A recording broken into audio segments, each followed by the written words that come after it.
The air in the Biblioteca del Silenzio hung thick and heavy, a suffocating blanket of dust and forgotten ages. Professor Armitage, a man more comfortable amongst the dead languages than the living, adjusted his spectacles, the weak light of his lantern struggling to pierce the gloom. He had sent his eager, if somewhat naive, history student, Elias Thorne, down into the restricted archives hours ago. Elias, obsessed with arcane texts and whispered histories, had practically vibrated with anticipation at the prospect. Armitage coughed, the sound echoing unnaturally in the cavernous space. He worried about Elias. The lower archives, rumored to have been sealed off centuries ago after incidents, were not for the faint of heart. The library staff swore the temperature dropped 10 degrees the moment you descended the stone staircase. And then there were the stories. Tales of madness, of whispers in the dark, of books that changed you. He glanced at his pocket watch. Too long. He should have checked on the boy sooner. A creeping unease began to gnaw at him. He took a tentative step down the stairs, the stone cold and damp beneath his leather boots. Below, Elias Thorne was oblivious to his professor's anxieties. He was lost, not geographically, but mentally, emotionally consumed by the book he held in his trembling hands. It was bound in a leather so dark it seemed to absorb the light, the title embossed in silver lettering that shimmered with an unsettling luminescence. Bibliotheca Damnatorum, the library of the condemned. He had found it tucked away in a forgotten alcove, hidden behind crumbling tomes on obscure heresies. The moment his fingers brushed against its cover, a jolt, like static electricity, had shot up his arm. He should have left it there. He knew that now, but he hadn't. He had opened it. The pages were yellowed and brittle, filled with a script that initially appeared to be Latin, but quickly morphed into something else. Something older, something malevolent. He didn't understand the language, not precisely, but he understood the meaning. The book showed him things, horrible things. He flipped through the pages again, his breath catching in his throat.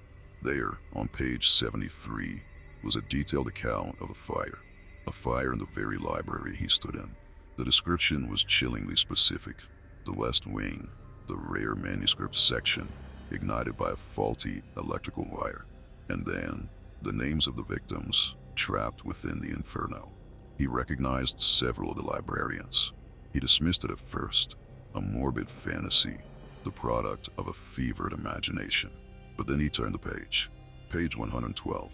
A portrait of Professor Armitage, his face contorted in a silent scream, lying sprawled on the steps of the university's bell tower. The cause of death, a heart attack induced by extreme terror. The date, tomorrow. Elias slammed the book shut, his heart hammering against his ribs. This was impossible, ridiculous, yet the images, the details were so vivid, so real, that they clung to his mind like cobwebs. He had to warn Professor Armitage. He had to prevent this. He stumbled back up the stairs, the book clutched tightly in his hand. He nearly collided with the professor, who was now halfway down, his face etched with concern. Elias, are you all right? I was beginning to worry. Elias gasped for air, his voice hoarse. Professor, we need to get out of here. There's a fire. The West Wing. It's going to happen tonight. Armitage frowned, his gaze sweeping over Elias's disheveled appearance.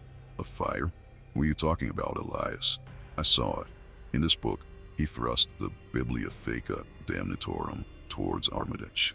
It predicts the future, and it says you die tomorrow. A heart attack on the bell tower steps. Armitage took the book, his brow furrowed.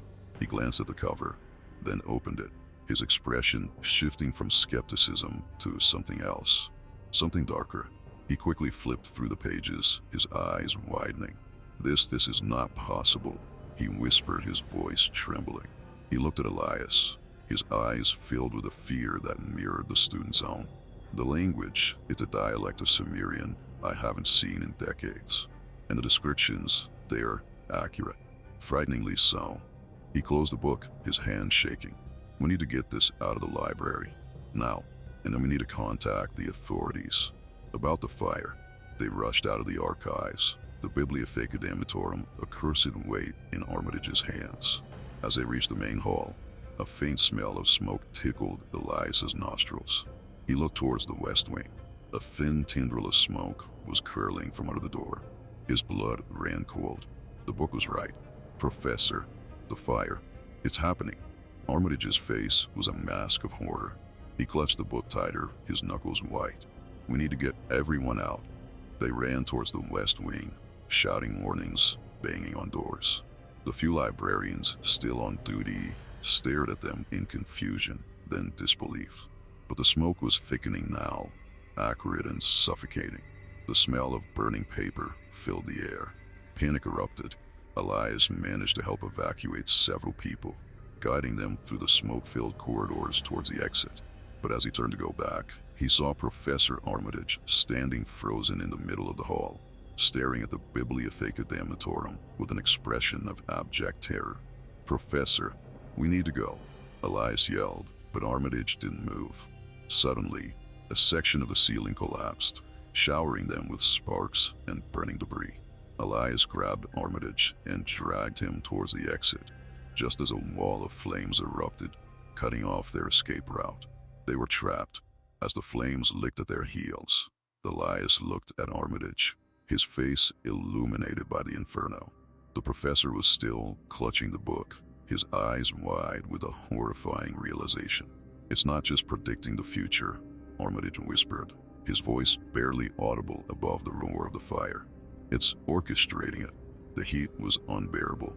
Elias knew they wouldn't survive much longer. He looked at the Bibliotheca Damnatorum, a malevolent presence in the heart of the inferno. It was as if the book was feeding off the chaos, growing stronger with each passing moment. He had to do something. He had to stop it. But what could he do against a force he didn't understand? A destiny seemingly already written in the pages of that cursed book. And what would tomorrow hold for Professor Armitage, standing on the steps of the bell tower? The chilling premonition now felt inevitable, a dark cloud hanging heavy in the smoke-filled air. Elias, coughing and choking on the thick smoke, wrestled the book from Armitage's grasp. The leather burned against his skin, an unnatural heat that felt like a brand. He had a desperate, reckless idea. "We have to get out of here," Armitage croaked, his face blackened with soot. "It's no use, Elias." "The book." "Shut up, Professor," Elias snapped, the fear momentarily eclipsing his respect. "We're getting out." He spotted a small window, high up on the wall, partially obscured by flames. It was a long shot, but it was their only chance. He pushed Armitage towards it. "Help me get you up there." Armitage, dazed and disoriented, offered little resistance. Elias boosted him, straining against the professor's weight until Armitage could grab the window ledge. He hauled himself up, disappearing into the smoke-filled darkness beyond. "Elias, hurry." Armitage's voice was muffled, barely audible. Elias, his lungs burning, looked back at the Bibliotheca Damnatorum. The flames danced around it, as if drawn to its dark energy. He knew what he had to do. He hurled the book into the heart of the inferno. The effect was immediate and terrifying. The flames roared, intensifying with a sudden, unnatural ferocity. The air crackled with energy. Elias felt a jolt, a wave of nausea that threatened to overwhelm him. It was as if the book itself was screaming, its power unleashed in a final, desperate act of defiance. He scrambled towards the window, coughing violently. He reached the ledge, grabbed hold, and pulled himself up, collapsing next to Armitage on the other side. They were in a small storage room, crammed with old books and forgotten artifacts. It was marginally safer than the burning hall, but the smoke was still seeping in. "Are you all right, Professor?" Elias wheezed, struggling to catch his breath. Armitage was slumped against the wall, his eyes closed, his chest heaving. "I don't know," he gasped. "I feel weak." Elias looked at him with concern. The professor's face was ashen, his skin clammy. He knew the signs. The book, even consumed by flames, had somehow taken its toll. "We need to get you out of here," Elias said, his voice urgent. "Can you walk?" Armitage nodded weakly. "I think so." They stumbled out of the storage room, into a less damaged section of the library. The fire was still raging in the west wing, but the main hall was relatively clear. They could see the emergency exits, bathed in the flashing red light of the fire alarms. They made their way towards the exit, helping other survivors along the way. The scene was chaotic, filled with the screams of panicked librarians and the roar of the flames. As they reached the front doors, Elias glanced back at the burning building. He felt a strange sense of relief, mixed with a profound unease. He had destroyed the book. He had saved the professor. He had averted the disaster foretold in its pages. Or so he thought. They stood outside, watching as the fire consumed the west wing of the Biblioteca del Silenzio. Fire trucks had arrived, their sirens wailing, but it was clear that the building was a lost cause. Armitage leaned heavily on Elias, his breathing ragged. "Thank you, Elias," he said, his voice barely a whisper. "You saved my life." "We saved each other, Professor," Elias replied, but his words felt hollow. He couldn't shake the feeling that something was still wrong. "I need to sit down," Armitage said, his face contorted in pain. "I feel dizzy." Elias guided him towards a bench just outside the library grounds. He helped the professor sit down, then knelt beside him, his hand on his shoulder. "Just breathe, Professor," he said. Try to reassure him. "The ambulance will be here soon." Armitage closed his eyes, his face pale and drawn. He took a deep breath, then another, but his breathing remained shallow and labored. Suddenly, his eyes snapped open. He stared at Elias, his eyes wide with terror. "The bell tower," he gasped, his voice choked with fear. "Elias, the bell tower." Elias frowned, confused. "What about the bell tower, Professor?" Armitage tried to speak, but no words came out. He clutched at his chest, his face contorting in agony. Elias's blood ran cold. He knew what was happening. The book's prediction. It was still coming true. "Professor, what's wrong?" Armitage didn't answer. His body stiffened, his eyes rolled back in his head, and he slumped forward, lifeless, onto Elias's shoulder. Elias stared at the professor's lifeless body, his mind reeling in disbelief. He had saved him from the fire, only to have him die exactly as the book had predicted. A heart attack, induced by extreme terror. He looked up at the bell tower, its silhouette stark against the smoke-filled sky. The clock tower chimed, the sound echoing eerily in the night air. It was midnight, the day was over, and Professor Armitage was dead. Elias stood up, his legs trembling. He felt a wave of nausea, a profound sense of despair. He had tried to change the future, but he had failed, miserably. He looked back at the burning library, the flames still raging. He had destroyed the Bibliotheca Damnatorum, but its influence, its power, lingered. He felt a chill run down his spine. He was still trapped in its web. He had to get away. He had to escape this cursed place. He turned and ran, leaving the burning library and the lifeless body of Professor Armitage behind. He ran until his lungs burned and his legs ached, until he could no longer hear the sirens or see the flames. He found himself in a deserted park, far from the chaos and destruction. He collapsed onto a bench, gasping for air, his body shaking with exhaustion. He sat there for hours, lost in his thoughts, trying to make sense of what had happened. The book, the fire, the professor's death. It was all too much to comprehend. As the sun began to rise, casting a pale light over the city, Elias felt a strange compulsion. He had to go back. He had to see what was left of the library. He knew it was a foolish idea, but he couldn't resist the urge. He felt drawn to the place, as if by an invisible force. He made his way back to the Biblioteca del Silenzio, his heart pounding in his chest. The fire was out now, but the building was a charred and smoking ruin. The west wing was completely destroyed, reduced to a pile of rubble. He walked towards the wreckage, his footsteps echoing in the silence. He searched through the debris, his eyes scanning the ground for any sign of the Bibliotheca Damnatorum. He knew it was a long shot, but he had to try. He had to make sure that the book was truly destroyed. He sifted through the ashes, his hands blackened with soot. He found fragments of burned paper, twisted metal, and charred wood, but there was no sign of the book. He was about to give up when he saw something glinting in the sunlight. A small piece of metal, half buried in the ashes. He reached down and picked it up. It was a fragment of silver, intricately engraved with a series of symbols. He recognized the symbols. They were the same symbols that had been embossed on the cover of the Bibliotheca Damnatorum. He stared at the fragment, his blood running cold. The book wasn't destroyed. It had survived the fire. But how? He looked around at the wreckage, his mind racing. The book was gone, but its power remained. He could feel it, a dark and malevolent presence, lurking just beneath the surface. He knew he was in danger. He had to get away.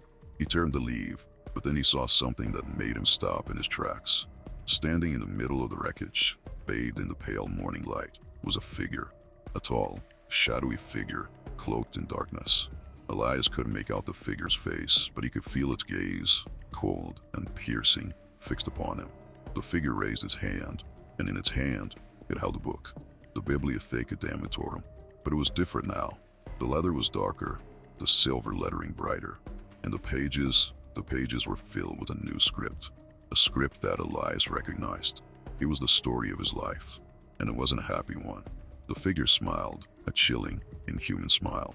"Welcome, Elias Thorne," the figure said, its voice a low, guttural whisper. "You are the next chapter." A wave of terror washed over Elias. He knew what was happening. He was trapped. He was a character in the book now, a pawn in its dark game. He tried to run, but his legs wouldn't move. He was paralyzed with fear, unable to escape the figure's gaze. The figure began to read from the book, its voice growing louder, more insistent. And as it read, Elias felt his body changing, his mind unraveling. He was becoming something else, something horrible.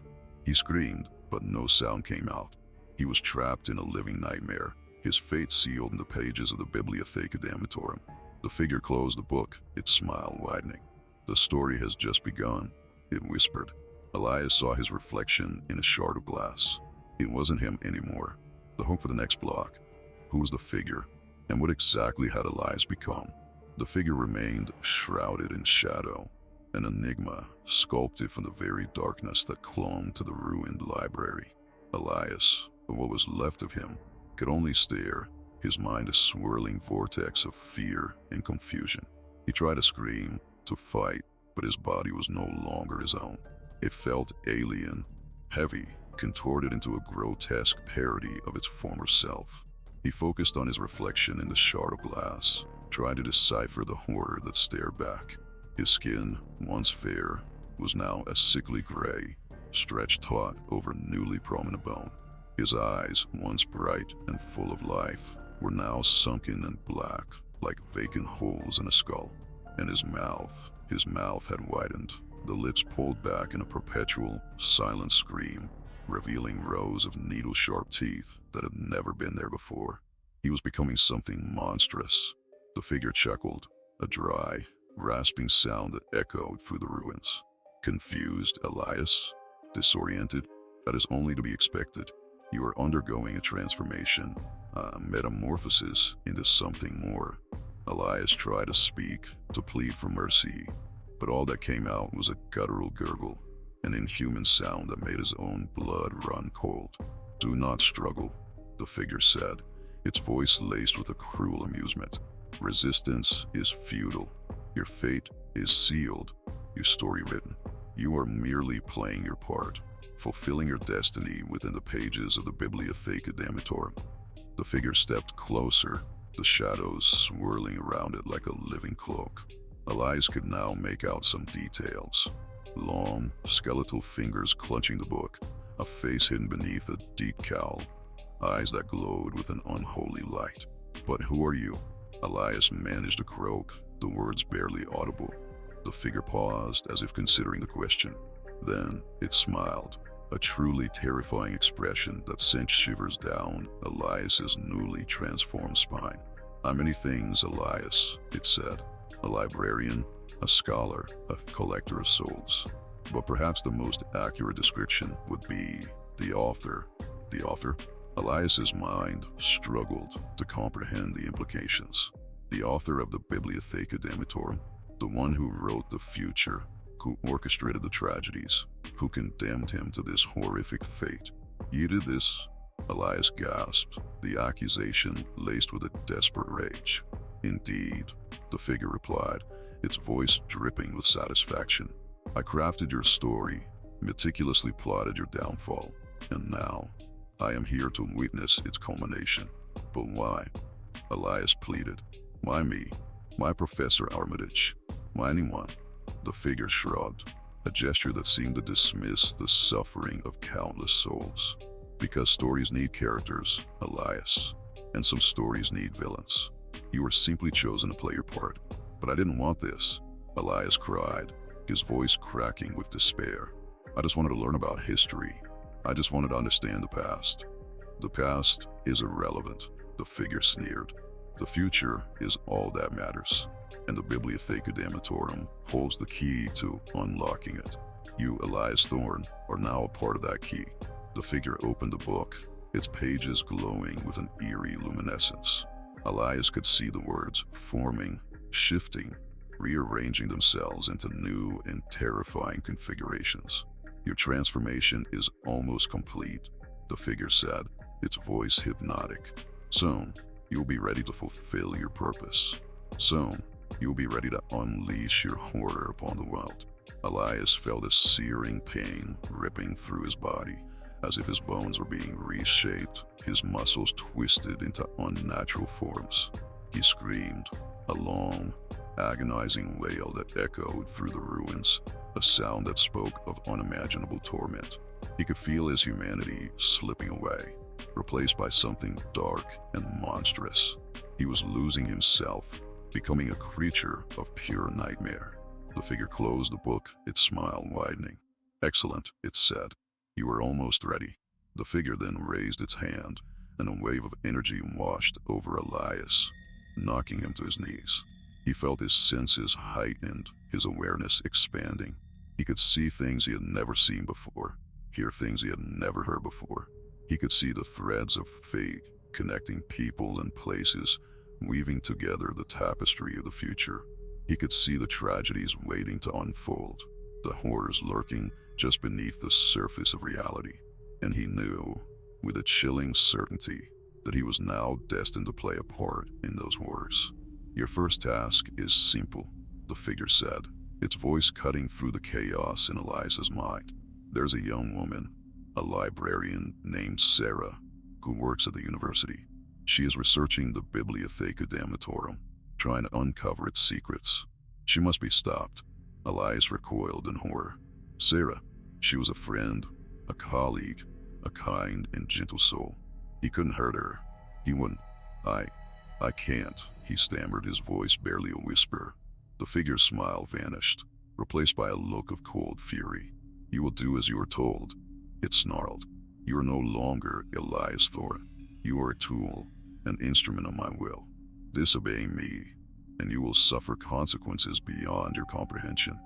Elias knew the figure was not making an idle threat. He could feel its power, its control over him. He was trapped with no escape. He looked at his reflection in the shard of glass, at the monstrous creature he had become. He knew he had no choice. He had to kill Sarah. He stood up, his body trembling, his mind reeling. He turned and walked away from the figure, towards the university, towards Sarah. He was a monster now, a puppet of darkness, condemned to carry out the will of a malevolent author.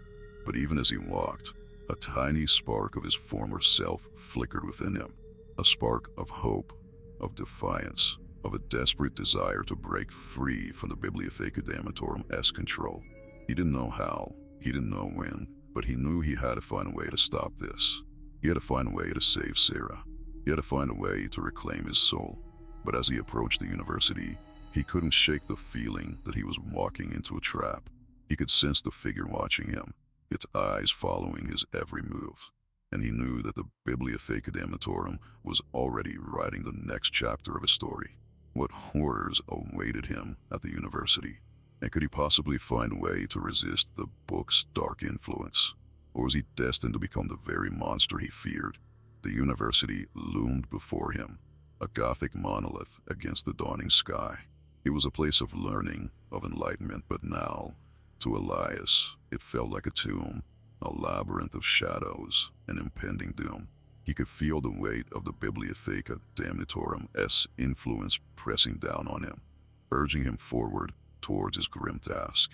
He moved with a newfound, unnatural grace, his monstrous form surprisingly agile. He slipped through the deserted campus, the silence broken only by the whisper of the wind and the frantic beating of his own corrupted heart. He knew Sarah would be in the library, poring over ancient texts, oblivious to the horror that was about to descend upon her. He reached the library doors, their heavy oak surface seeming to mock him with their promise of knowledge and sanctuary. He hesitated, his hand hovering over the cold metal handle. A flicker of his former self surged within him, a desperate plea to turn back, to run, to somehow escape this nightmare. But it was too late. The Bibliotheca Damnatorum had him in its grasp, its dark will overriding his own. He pushed open the doors and stepped inside. The library was quiet, the only light emanating from the desk lamps scattered throughout the reading room. The air was thick with the scent of old paper and forgotten dreams.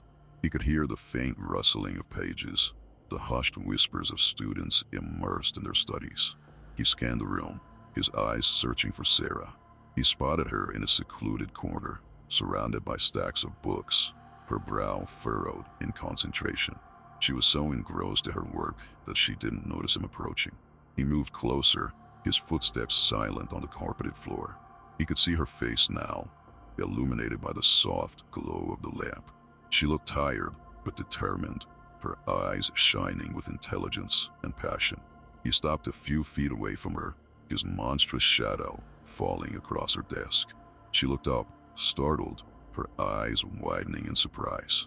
"Elias," she said, her voice filled with warmth and concern. "What are you doing here so early? And what's wrong? You look awful."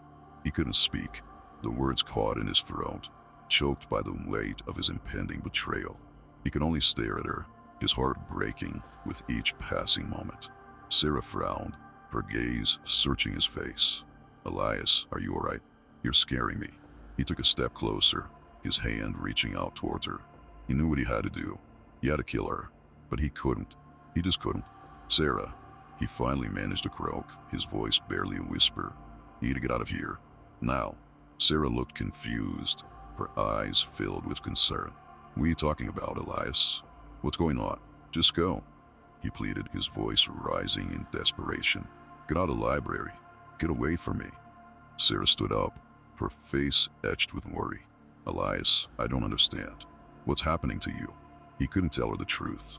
He couldn't tell her about the book, about the figure, about the monstrous transformation he had undergone. He knew that if he did, he would only be putting her in even greater danger. "Just trust me, Sarah," he said, his voice trembling. "Please, just go." Sarah hesitated, her eyes searching his face. She could see the pain, the fear, the desperation in his eyes. She knew that something terrible was happening, but she didn't know what. "All right, Elias," she said, her voice soft and understanding. "I'll go, but I'm not leaving you. I'm going to get help." She turned to leave, but Elias knew he couldn't let her. If she left, she would only be putting herself in even greater danger. The figure would find her, and he would use her to get to him. He reached out and grabbed her arm, his grip surprisingly strong. Sarah gasped, her eyes widening in fear. "I can't let you go, Sarah," he said, his voice filled with despair. I'm so sorry." Sarah struggled against his grip, her eyes filled with terror. "Elias, what are you doing? Let me go." He tightened his grip, his monstrous strength overwhelming her. He could feel her struggling, but he couldn't let go. He knew that if he did, he would be condemning her to a fate worse than death. "I don't want to hurt you, Sarah," he said, his voice cracking with emotion. "But I have to. I have no choice." Tears streamed down Sarah's face, her eyes filled with a mixture of fear and betrayal. "Elias, please," she begged. "Don't do this. I thought you were my friend." His heart shattered into a million pieces. He knew he was betraying her, hurting her in ways he could never imagine. But he had to do it. He had to protect her, even if it meant sacrificing his own soul. He raised his other hand, his monstrous claws glinting in the dim light. He closed his eyes, his body trembling with the effort to resist the Bibliotheca Damnatorum's control. He couldn't do it. He just couldn't. He opened his eyes, his gaze fixed on Sarah's terrified face. He saw the fear, the pain, the betrayal in her eyes, and he knew that he couldn't go through with it. He released her arm, his body shaking with exhaustion. "Run, Sarah," he whispered, his voice barely audible. "Run and don't look back." Sarah didn't hesitate. She turned and fled, her footsteps echoing through the silent library. Elias watched her go, his heart filled with a mixture of relief and despair. He had failed. He had disobeyed the figure. He had chosen to protect Sarah, even at the cost of his own life. He knew that the consequences would be severe. The figure would be furious, that he would unleash his wrath upon him. But he didn't care. He had done the right thing. He had saved Sarah. He turned to leave the library, ready to face whatever punishment awaited him. But as he turned, he saw the figure standing in the doorway, its eyes burning with an unholy light. "You have disappointed me, Elias," the figure said, its voice dripping with menace. "You have failed to fulfill your purpose. Now, you'll pay the price." The figure raised its hand, and a wave of dark energy washed over Elias, knocking him to his knees. He felt his body changing again, his monstrous form becoming even more grotesque, more terrifying. He screamed, a long, agonizing wail that echoed through the silent library. He was becoming something even worse than before, something truly monstrous, something beyond redemption. The figure smiled, its eyes filled with a cruel satisfaction. "Your transformation is now complete, Elias," it said. "You are now ready to serve me. You are now ready to unleash your horror upon the world." What fresh hell would he unleash? And what role did Sarah now have to play?